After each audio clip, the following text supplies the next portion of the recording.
الرحمن علم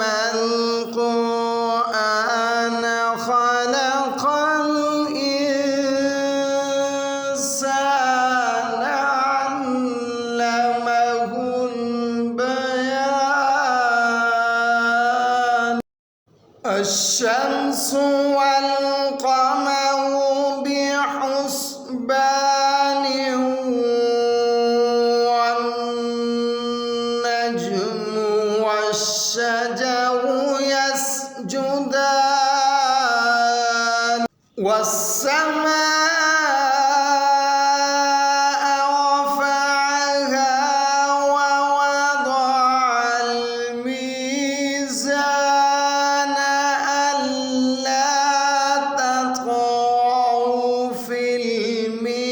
الميزان وأقيموا الوزن بالقسط ولا